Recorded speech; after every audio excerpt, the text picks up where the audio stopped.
Hey everyone, Pastor Nathan here.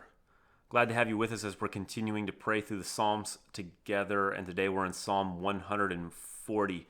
There are 13 verses in Psalm 140, broken down into three parts. Verses 1 through 5, David sort of describes his challenge and his problem. Verses 6 through 11, David does two things. The first is he pleads to God on the basis of his membership as a part of the kingdom of God, that God is his God, and that because God has been faithful in the past, that he has protected him in the midst of violent warfare, that God will listen to him now, and that he will not grant the desires of the wicked, but that he will uphold the righteous, uphold David, and uphold all those who follow Yahweh God. And then he also says, "Here's what Lord. Here's what I would like to happen. That I have. There's no place for this kind of thinking, this kind of acting, or this kind of person in this kingdom." And then finally, in verses 12 and 13, David then gives an incredible picture of our God. And so we're just going to go through that briefly here. Verses 1 through 5. This is what David says. This is from the ESV. "Deliver me, O Lord, from evil men. Preserve me from violent men who plan evil things in their heart and stir up wars continually. They make their tongue as sharp as a serpent's, and under their lips is the venom of asps. Guard me, O Lord, from the hands of the wicked. Preserve me from violent men who have planned to trip up my feet. The arrogant have hidden a trap for me, and with cords they have spread a net. Beside the way they have set snares for me." I mean, there's all sorts of different ways you can take this, but it's obvious from what we're reading here that these are people who delight in causing trouble for other people, either entrapping other people or sowing the seeds of discord for other people. I love verse 2, "who plan evil things in their hearts and stir up wars continually."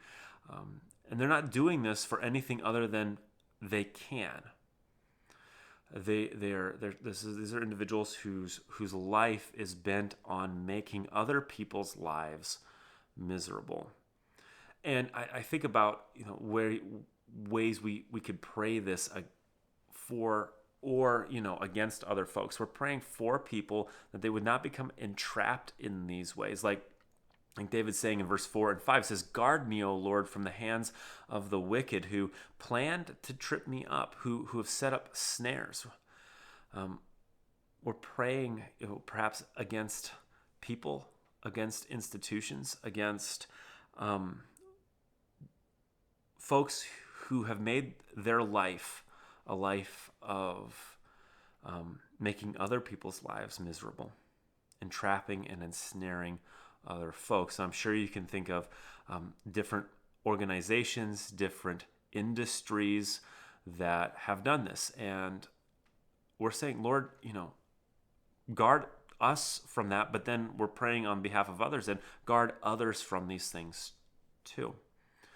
Verse 6 and following, then David says this, "I say to the Lord, you are my God. Give ear to the voice of my pleas for mercy, O Lord. O Lord, my Lord, the strength of my salvation. You've covered my head in the day of battle. Grant not, O Lord, the desire of the wicked. Do not further their evil plot, or they will be exalted." You see, David, as leader in the land, is saying, there's no place for this. I do not want them to be exalted. I do not want them to have authority. I do not want them to have a position where they can put their evil kind of plans in action, that they can make good on what they're thinking in their hearts and minds that they want to do.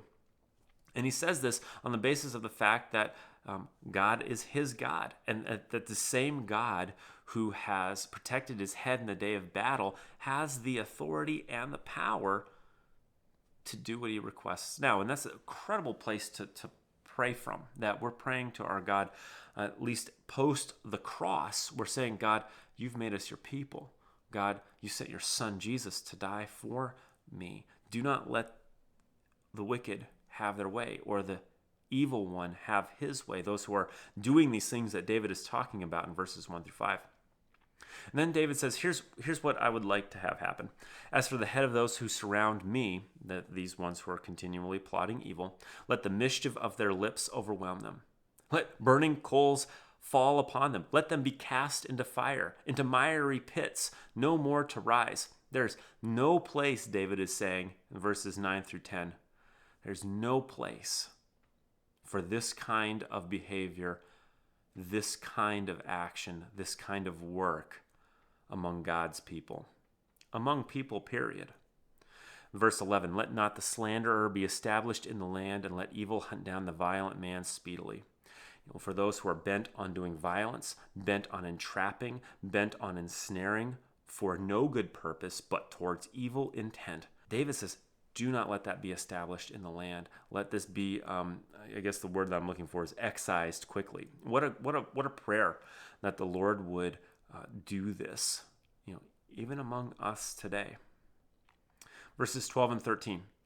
Regardless of what happens in the first 11 verses, David says this, I know that the Lord will maintain the cause of the afflicted and will execute justice for the needy. This is our God continuously, and David is leaning into that identity of our God, that he loves the afflicted, he loves the needy. And in praying this section, we're saying, Lord, execute justice for them. Maintain the cause of the afflicted. And surely the righteous shall give thanks to your name, and the upright shall dwell in your presence. And we want our God to make us righteous through the cross of Christ so that we can dwell in his presence. Anyhow, I hope that's helpful for you in your prayer life today as you're thinking about ways to enter into the presence of your God through prayer, and that this is a powerful way to do that today as you're reading through the Psalms. Take care, and we'll talk again soon.